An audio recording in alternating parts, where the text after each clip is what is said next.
围堵中国计划再添利器，日前，美军时隔30年再次完成了一项大动作，这也让人担忧，美国围堵中国的步伐也将会越来越快。不过，别担心，在外界纷纷关注于美国印太围堵动作时，中国也在悄无声息地进行战略布局，并且正在深入敌人内部。围堵中国在如今看来并不是一个新鲜词，早在中国崛起势头显现的时候，美国就开始了相关的围堵布局。而随着中国崛起步伐的加快，美国的这一围堵战略也在紧锣密鼓的部署中。日前，美国海军航母福特号似乎正在蠢蠢欲动。据报道介绍称，美国海军福特号航母近日已经完成了交付后要进行的相关测试，其中测试内容包括航母内部系统的检查工作，以及一艘航母所应该具备的作战系统资格测试等。分析人士指出，这些测试进行后，福特号真正部署的日期也近在咫尺。与此同时，另外一项特殊的测试也引起了外界的高度关注。据悉，在不久之后，福特号将会进行全舰冲击试验。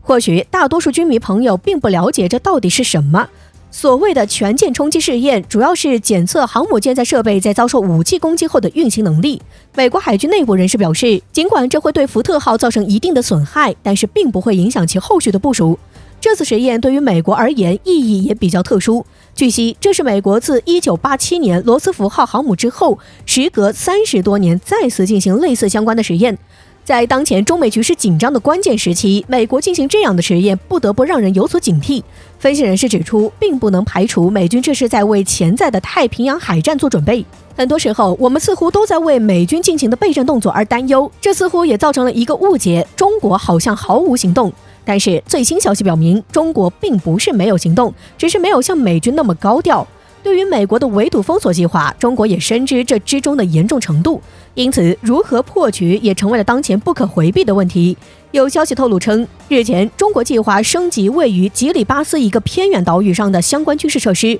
说到这个地方，或许大家都很陌生，但是说起它与美国之间的联系，大家就一定能明白。这座岛屿位于美国夏威夷西南方向约3000公里处，更为重要的是，其处在北美洲与亚洲之间，具有极其重要的战略位置。这也就意味着，其在战时将会成为中国的一个重要据点，使我军能够深入美军及其盟友布局的关键地区。可见，在美国加紧部署的同时，中国也在悄然深入敌人内部。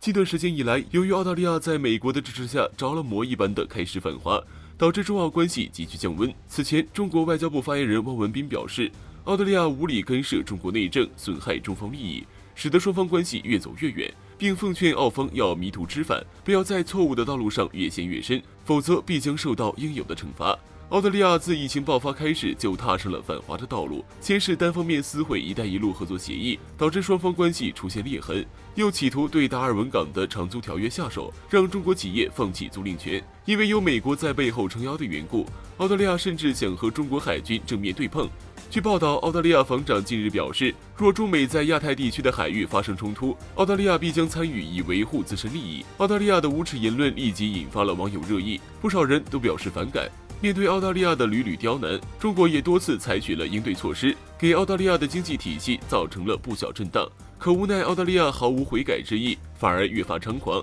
近日，中国重拳出击，直接对澳大利亚下死手。国家发改委于5月6日发表声明称，中方将无限期停止对澳大利亚的一切经济活动。要知道，中国是澳大利亚最主要的出口市场，完全斩断双方之间的经济链条，无疑将对澳大利亚的经济体系造成重创。对中国而言，则完全可以选择其他国家生产的替代产品，无非就是换个人做生意，对中国来说并没有什么影响。中国做出这样的决定，完全是澳大利亚长期以来的任性而为导致的。这样一来，澳方辛辛苦苦打拼多年换来的中国市场都将拱手让人。若是澳大利亚想要挽回，就必须放弃做美国的棋子；想恢复中澳关系，就要多做对双方有益的事。如今的澳大利亚处境尴尬，中国这个摇钱树自然是美国所不能及的。对美国而言，自身问题都未能得到解决，更别说援助澳大利亚了。就算真的有实力，美国也不会这么做，因为澳大利亚这个棋子已经尽到了它的作用，对美国的利用价值已经不大。所以澳方唯一的活路就是修复中澳关系，不要再执迷不悟了。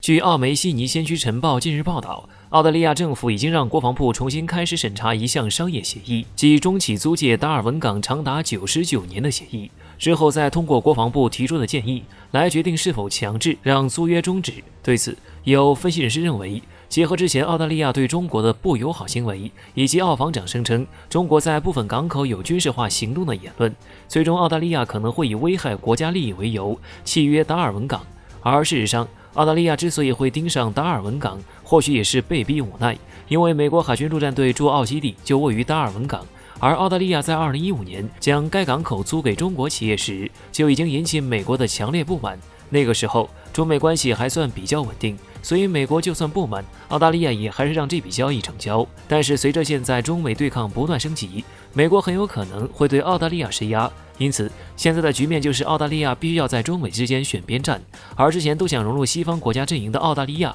毫无疑问会倒向美国。然而，澳大利亚在做出亲美选择的时候，就应该要做好为此付出代价的准备，因为契约达尔文港后，澳大利亚不仅要面临巨额的经济赔偿，还会给其带来严重的负面影响。在撕毁一带一路协议以后，又想毁掉达尔文港租约，如此具有契约精神的澳大利亚，试问还有哪个国家投资者敢与其合作呢？而对于澳大利亚而言，坏消息远远不止这些。继澳洲部分商品在中国市场折戟之后，澳大利亚旅游业也将遭到重创。据澳媒报道称，澳大利亚为了重振国家旅游行业，在上个月开启了旅游气泡计划，诸多国家都同意加入商谈，但作为澳大利亚最大贸易伙伴的中国却缺席了。澳媒对此解读为，中国又对澳大利亚挥舞制裁大棒，旅游业或将成为下一个受伤的行业。并且报道还援引我国驻澳重要人士的相关说法，指出澳大利亚不要再指望中国会有大量游客赴澳旅行。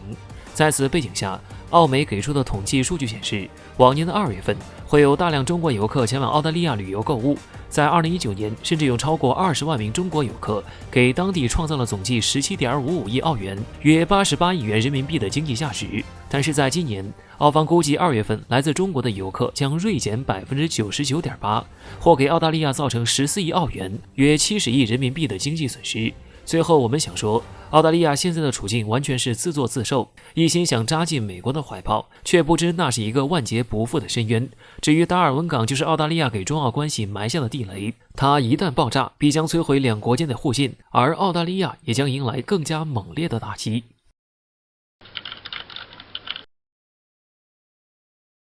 最近一段时间，外媒突然集体炒作中国长征5号 B 火箭残骸返回大气层一事，纷纷渲染中国纵容失控的火箭残骸来危害全球。而咱们国内的专家也多次辟谣，表示这种炒作完全是抹黑。咱们的火箭残骸大部分会被大气层燃烧，部分零件也会落入大洋无人区，根本就没有威胁。然而这些道理西方会不懂吗？人家只是想抹黑你而已。对于西方媒体的行为，英国作家汤姆·福迪则为此事打抱不平，撰文抨击了西方有意抹黑中国，在火箭残骸坠落这件事上玩起双标。而且这位作家还拿出了实证来揭露西方媒体如何玩双标。其实就在上个月，美国 SpaceX 公司发射的猎鹰9火箭残骸就掉落到华盛顿的一家农场里，其危险性不言而喻。于是这位英国作家找到西方媒体对于中美火箭残骸坠落的报道进行了对比。通过对比，我们可以看到，西方媒体在描述中国火箭残骸的时候，基本上会采用强烈的负面主观情绪来进行阴谋论式渲染，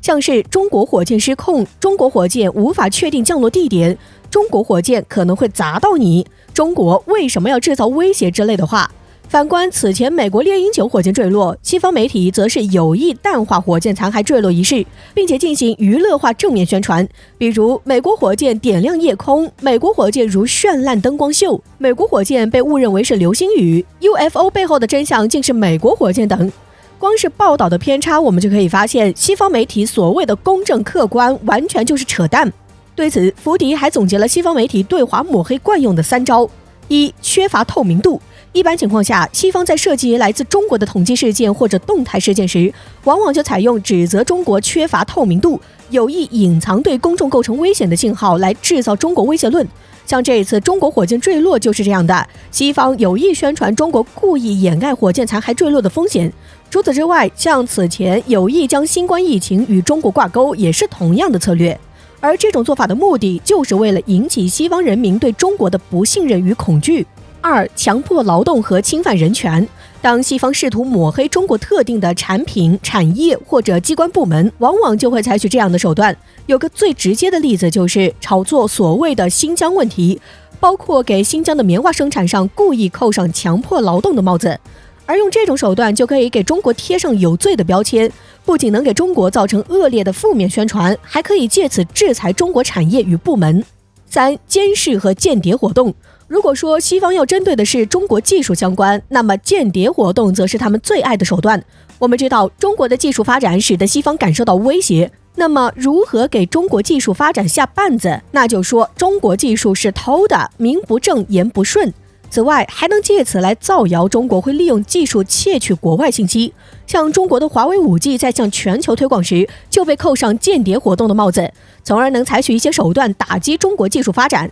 实际上，如果仔细看西方针对我们的手段，不难发现这些手段其实并不新鲜，因为这只是西方将自己做过的事强行扣在中国头上而已。